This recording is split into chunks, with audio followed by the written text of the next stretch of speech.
Привет, друзья! Сегодня мы отправимся в захватывающее путешествие по следам Второй мировой войны, чтобы раскрыть ее тайны, которые до сих пор волнуют умы историков, археологов и просто любителей загадок прошлого. Мы поговорим о 10 недавних открытиях, которые не только добавляют новые детали к истории войны, но и заставляют задуматься, сколько еще секретов скрывает от нас время. Это не просто перечисление фактов. Я постараюсь копнуть глубже, показать, почему эти находки важны, и поразмышлять о том, как они влияют на наше понимание прошлого. Погнали! Начнем с Арктики, где холодные ветра и вечные льды хранят свои тайны. На острове Земля Александры, в самом сердце российской Арктики, исследователи наткнулись на заброшенную немецкую базу под кодовым названием Шхацграбен. Построенная в 1943 году, она официально служила метеостанцией для нацистских войск. Но не все так просто. Эта база была настоящей крепостью, окруженная минными полями, с аварийной взлетной полосой и запасами для долгой автономной работы. Представьте, посреди ледяной пустыни, где температура падает до -40, немцы организовали такой форпост. Зачем? Конечно, метеоданные были важны для планирования операций на Восточном фронте, но есть теории, что Шхацграбен могла быть частью более амбициозного плана, возможно, для контроля над арктическими путями или даже подготовки к секретным миссиям. Что делает эту находку уникальной? Ее история закончилась не боем, а отравлением. В 1944 году персонал базы был эвакуирован после того, как люди серьезно заболели, отведав мясо белого медведя. Звучит как анекдот, но это реальность. Трихинеллез, вызванный паразитами в медвежьем мясе, поставил крест на работе станции. Сегодня Шхацграбен – это замороженный во времени музей.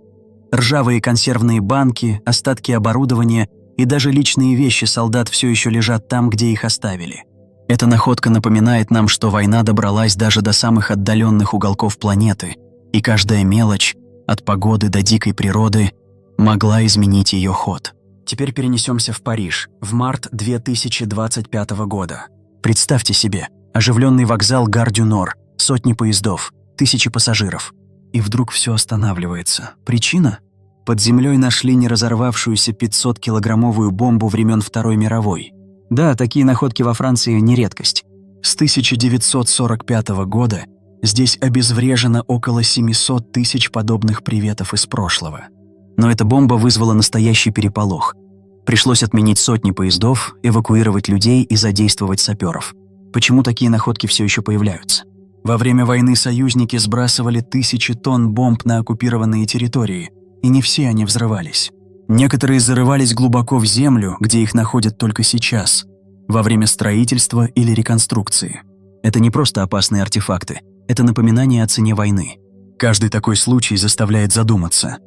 Каково было жить в городе, где в любой момент мог раздаться взрыв?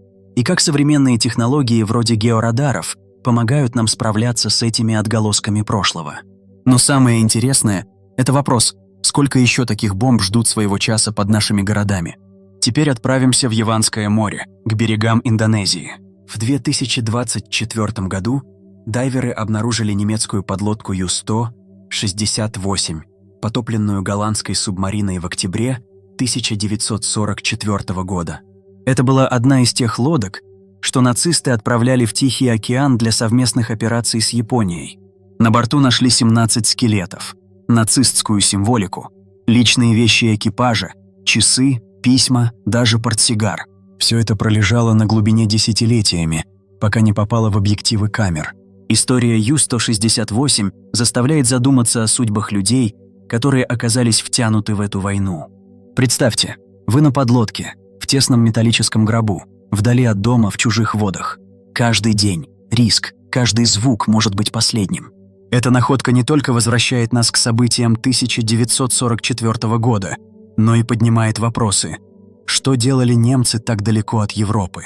Были ли у них планы, о которых мы до сих пор не знаем? И каково это – найти такое кладбище под водой? Для Индонезии это еще и повод напомнить миру о своем вкладе в победу. Ведь именно голландская подлодка, базировавшаяся в этом регионе, отправила Ю-168 на дно. Теперь давайте поговорим о человеке, чья история достойна голливудского блокбастера. Вирджиния Холл – американка, которая стала одним из самых успешных шпионов-союзников во Второй мировой. Ее жизнь – это пример невероятной силы духа. Потеряв ногу в результате несчастного случая еще до войны, она не сдалась. С деревянным протезом, который она ласково называла «Куджо», Вирджиния отправилась во Францию, оккупированную нацистами. Там она организовывала ячейки сопротивления, передавала разведданные в Лондон и помогала сбивать планы гестапо. Почему ее история так важна? Во-первых, она ломает стереотипы. В то время женщины редко занимали такие роли, а уж женщина с инвалидностью и подавно. Во-вторых, Вирджиния была мастером маскировки. Она меняла внешность, имена и даже акценты, чтобы оставаться неуловимой. Гестапо объявило ее самой опасной шпионкой союзников, но так и не смогло поймать. Сегодня ее наследие наконец получает признание. Книги, фильмы, мемориалы. Но главное, ее история напоминает нам, что героизм не зависит от пола, возраста или физических возможностей. Это вопрос характера и выбора. Перенесемся на Окинаву, где в 2024 году археологи сделали трогательное открытие. В одной из пещер, где в 1945 году шли ожесточенные бои, нашли возможные останки 2 американских морпехов. Эти солдаты погибли в последние месяцы войны, когда Окинава стала ареной одной из самых кровопролитных битв на Тихоокеанском театре. Раскопки продолжаются, чтобы подтвердить их личности, но уже сейчас эта находка вызывает сильные эмоции. Почему это так важно? Для семей солдат, пропавших без вести, такие открытия – шанс наконец обрести покой. В США до сих пор числятся тысячи военнослужащих, чья судьба неизвестна. Каждая такая находка – это не просто кости, это история человека, его надежд, страхов и жертв. А еще это напоминание о том, какой адской была битва за Окинаву. Пещеры, где прятались солдаты, часто становились их могилами из-за гранат и огнеметов. Эта находка заставляет задуматься, как далеко мы готовы зайти ради памяти тех, кто отдал жизнь за свободу. Теперь давайте заглянем в Японию, где в 2024 году произошло открытие, которое можно назвать настоящей исторической сенсацией. На складе в Киото нашли 500 тысяч керамических монет, отчеканенных в 1945 году. Их назвали призрачными, потому что они так и не вошли в обращение. Почему? Япония капитулировала, и эти монеты стали ненужными. Это открытие как машина времени. Представьте, в последние месяцы войны, когда страна была на грани краха, кто-то все еще планировал будущее, чеканил деньги. Керамика вместо металла – это тоже знак времени. Металл уходил на оружие, и экономика искала любые способы выжить. Но что делает эти монеты особенными? Они рассказывают о человеческой надежде. Даже в самые темные времена люди верят, что завтра наступит. И вот эти монеты, пролежавшие 80 лет в забвении, теперь стали символом того, как быстро может оборваться эпоха. Отправимся в Литву, в Вильнюс, где в крипте местного собора нашли настоящий клад. В 1939 году, когда война уже стучалась в двери, кто-то спрятал там королевские реликвии. Короны, скипетры, украшения средневековых монархов. Эти сокровища не просто драгоценности, это символы государственности, которые Литва берегла веками. Их укрыли, чтобы спасти от нацистов и советской оккупации, и вот спустя десятилетия они снова увидели свет. Эта находка заставляет задуматься о том, как люди в трудные времена пытаются сохранить свою идентичность. Спрятать корону значит спрятать надежду на будущее. Но есть и другой вопрос. Почему эти реликвии нашли только сейчас? Возможно, кто-то хранил их секрет до последнего. Или, может, современные технологии, вроде тех же георадаров, наконец позволили заглянуть туда, куда раньше никто не смотрел. Эта история не только про сокровища, но и про то, как нация переживает свои самые темные дни. Теперь давайте заглянем в леса Бельгии, где разворачивалось Арденнское сражение. Последняя крупная попытка нацистов переломить ход войны зимой 1944-1945 годов. С помощью лидаров, лазерного сканирования ученые обнаружили сотни следов той битвы, окопы, воронки, остатки укреплений. Это как будто лес сам рассказал свою историю. Почему это так круто? Лидары позволяют увидеть то, что скрыто под густой листвой или землей. Раньше такие исследования занимали годы, а теперь за считанные дни можно создать трехмерную карту целого поля боя. Эти находки помогают понять, как сражались солдаты, как строили оборону, где стояли танки. Но главное, они возвращают нас к человеческой стороне войны. Каждый окоп – это место, где кто-то ждал, боялся, надеялся. Это не просто археология, это способ прикоснуться к эмоциям тех, кто был там. Теперь перенесемся под Киев, где в 2023 году раскопали 8 британских истребителей Hawker Hurricane. Эти самолеты поставлялись в СССР по программе Ленд-Лиза, но после войны их спрятали. Почему? Есть версия, что Советский Союз не хотел платить за них или возвращать машины, как того требовало соглашение. И вот они пролежали в земле почти 80 лет. Эта находка как детектив. Она поднимает вопросы о том, как работали международные альянсы во время войны. Ленд-Лиз был огромной помощью для СССР, но не все было так гладко. Политические игры, недоверие, попытки сэкономить. А еще это напоминание о том, как быстро технологии устаревают. Харрикейны были героями битвы за Британию, но к концу войны их уже вытесняли новые машины. И все же находка этих самолетов – это шанс восстановить их, возможно, даже поднять в небо. Представляете, каково это?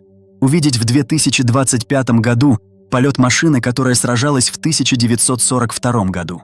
И, наконец, отправимся в Люксембург, где среди минного поля времен Второй мировой нашли настоящий клад. 140, одну золотую римскую монету IV века. Среди них редкие экземпляры с изображением императора Евгения. Как они оказались на поле, усеянном минами? Возможно, это был чей-то тайник, спрятанный еще до войны. А может, монеты потерялись во время римских походов и просто ждали своего часа. Эта находка – пример того, как разные эпохи переплетаются. Минное поле – это след Второй мировой, а монеты – эхо Римской империи. Они заставляют задуматься о том, как долго вещи могут хранить свои секреты. И еще один момент. Работа на минном поле – это невероятный риск. Археологи буквально ставили жизнь на кон, чтобы достать эти монеты. Это напоминает нам, что история – это не только книги и музеи, но и смелость тех, кто ее открывает. Так что же объединяет все эти находки?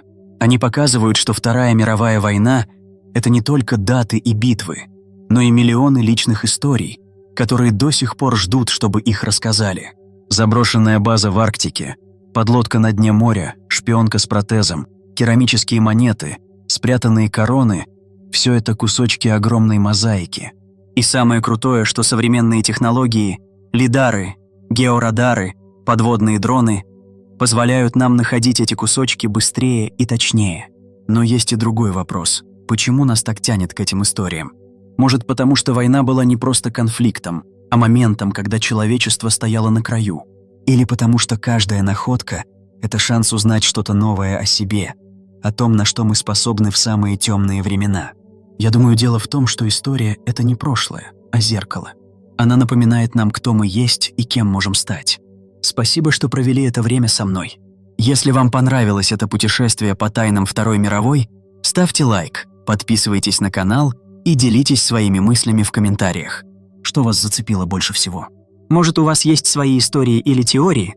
Давайте обсуждать. И до встречи в следующем видео, где мы раскроем еще больше загадок прошлого. Пока.